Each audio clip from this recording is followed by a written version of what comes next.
Obtaining a citizenship is not a simple process. A few months ago, I laid out in details how much I had to pay to be living in the UK to eligible me to apply for a British citizenship. And since then, I've just been waiting for the Home Office to let me know that I can now become naturalized British and I can now apply for a British passport. And to be honest, it's felt like it's been quite a long wait until earlier on this morning. Oh my god, guys, you would not believe this. I literally have just received an email from the Home Office inviting me for the British Citizenship Ceremony. Finally. I feel like I've been waiting so long for this moment, and I could actually visualize it, and I probably manifested it, so I don't actually know how I'm feeling right now. So I'm just going to go through what the email is saying. It's basically saying that my application for British citizenship has been approved. You need to attend a citizenship ceremony. So what I must do next now is to contact the citizenship ceremonies officer at my nearby local council to book the ceremony. And it also says that I'll have to attend the ceremony within 3 months of the date of this approval email. Now, I am telling you, I will not wait that long. I'll definitely be applying for that ceremony like right now. I don't often talk about British culture or the cultural aspect part of living in the UK in this channel anymore, because my core focus and purpose of this channel has shifted to be something else. However, I feel like this particular event and this particular journey is worth documenting. So I'd like to invite you to come along and see how things pan out. Today is the day. I decided to take a day off from work this morning so I can thoroughly enjoy a British theme morning. So I started the day off with a hot cup of tea. I am normally a coffee person, so I don't really have tea very often, but every time I have an English tea with 1 teaspoon of sugar and a little bit of milk, I truly enjoy it. As we are the morning of the ceremony, I thought it would be good to talk about how I'm actually feeling, because I think it is important, and I'm having a little bit of a mixed feeling right now. Yesterday, I wasn't feeling much of anything, you know. It was just like, oh yeah, tomorrow is a ceremony. You know, I've been waiting for this for 5 years now, so it's just another day. Yesterday wasn't really emotional for me, but this morning definitely is. And I think the first feeling is that, you know, obviously I am really glad and happy that we are getting this out of the way. It's been 5 years in the making. I have thought about today a lot in the past 5 years. I think in a very systematic point of view, I'm just so happy to sort of, you know, get this ceremony and citizenship out of the way so that I don't have to worry about it ever again. And this is the first time I'm putting makeup on the camera, by the way, so I am hoping I'm doing a good job here, which I probably don't know until it's all done, isn't it? But another thing I'm actually feeling right now is actually how would I feel after the ceremony, because I know for a fact that although I am naturalized, I become British, I do know that most likely a lot of people will never see me as one, never ever in my lifetime. And actually, if I have children, people will always ask them, where are you from? Like, where are you from really? Although they're born here. And the reason I'm saying this is because there is one British Asian that I follow. Her name is Shu, and her parents are Chinese, and that's the question that she gets asked all the time.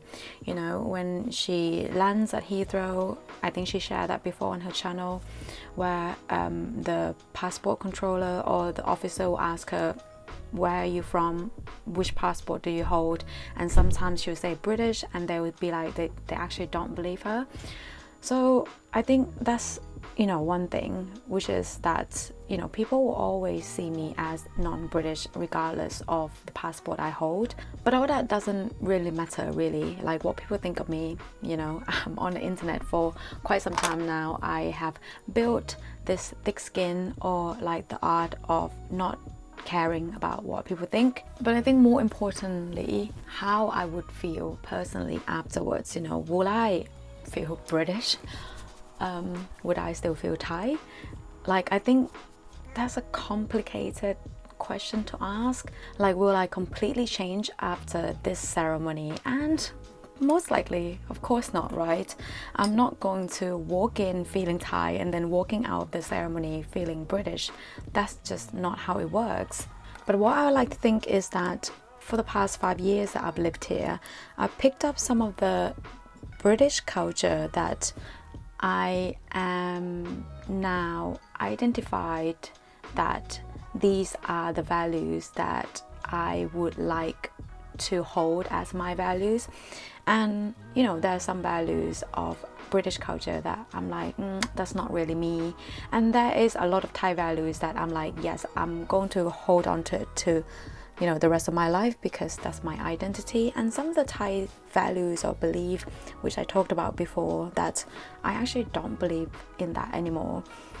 I don't think this British ceremony will make me more British or less Thai, but I think it's important to understand that I will still be on this journey of finding my new identity and my values and what's important to me after the ceremony. I mean, for the past few years, that's what I've been doing anyway. I've been working towards myself, being the best version of myself. That journey for me is still ongoing. It's been ongoing for the past few years. And also, like, when people ask me, like, what nationality are you? Like, what would I say? These things are so sensitive. If you're someone who maybe have had to change citizenship because you have a new passport, if you're someone who has dual citizenship, if you're someone who gained another citizenship in your adult life, like, how do you feel? Do you feel any different? Is it just a matter of, okay, cool, I'm getting another passport? Or is it a matter of, wow, I can now assimilate more into the culture because I am now one of them? Another thing is, like, there is like no guidance of what you need to wear, right? Like, I've seen the videos and on YouTube, and some people actually like wear something like really formal. I think some men like wear a suit, and I was like, man, like, do you actually have to get that sort of like formal?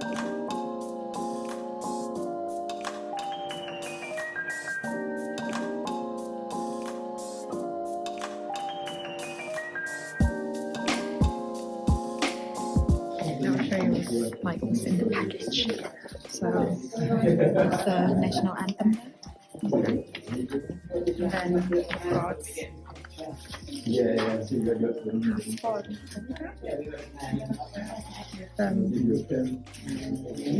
London Borough Mat, right? And then a message from the Home Secretary. And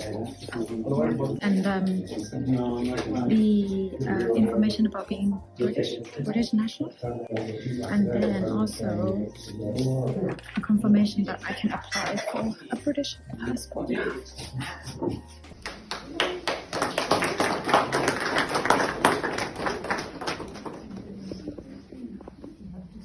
Today is the day I am filling out my British passport application form.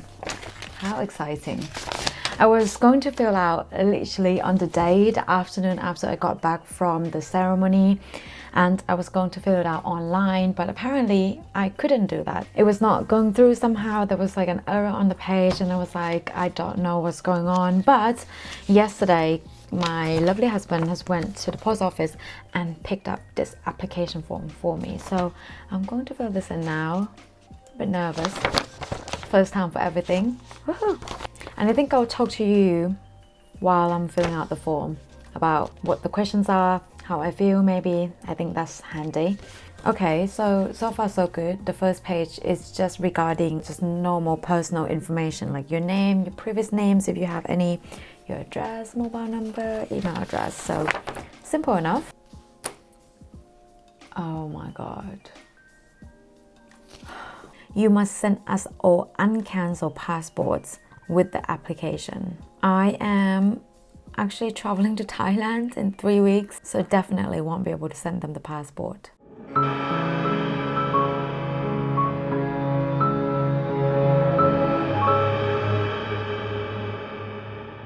Some time has passed and I am now able to reflect on things a little bit better.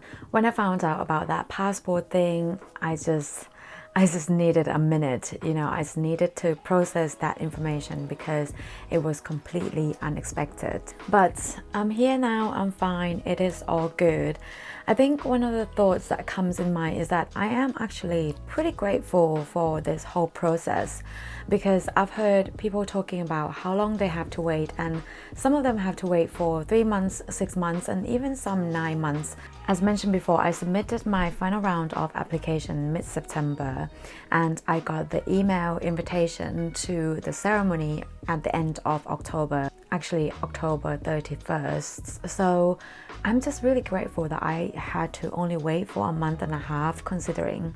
Now I do want to talk about the ceremony because I think the concept of standing in front of the portrait of the monarch and taking an oath that you are going to be loyal to him and being a good citizen is probably a bit of a strange concept. The first moment that you walked in the registrar office, you'll be greeted with a photographer, which you can collect these photos like after the ceremony, and they cost money, of course, nothing is free, but it's sort of like once in a lifetime thing, so I was more than happy to pay. I think for my photos there were £10 per photo, but the ceremony itself, I can say it was oddly emotional, and I think it was also emotional for other people as well because some of them that I spoke to had waited for this moment for like 10 years or more. When you book for the citizenship naturalization ceremony, you have two options. So you can either book a public one, which is basically the one where you attend with other people, or private one. And at first I thought, because I'm going to be filming, taking videos, I thought maybe I should opt for a private one. And I think a lot of YouTubers that do this type of videos, they opt for the private one. But I am actually extremely glad that I did a public one because I just find it so interesting to be in the same room with other people who had completely different journey, coming from completely different places. Lanka, Thailand, Turkey, Ukraine, United States of America, and Zimbabwe. So in terms of what's next, we are now in, well, as I'm filming this video, it is mid-November and I have a trip to Thailand in December, so a couple of weeks from now, hopefully. So my December is actually quite packed, and hence the reason why I can't apply for the passport right now, because I have to submit all of my available passports, and that means I'm not able to travel. I'll be back in the UK around January, and I have another trip to Dominican Republic in March. As far as I know, the UK passport takes around 10 weeks to process, so I may have enough time, I'm not sure, but if I don't have enough time, then I am going to need to apply or submit my passport application end of March. But as far as it stands, I am now British. I am a British national, just without the passport. And to answer my own question before I went to the ceremony, do I feel any different in terms of my identity, my nationality and whatnot? And the answer is no. I don't think, first of all, it has sunk in yet.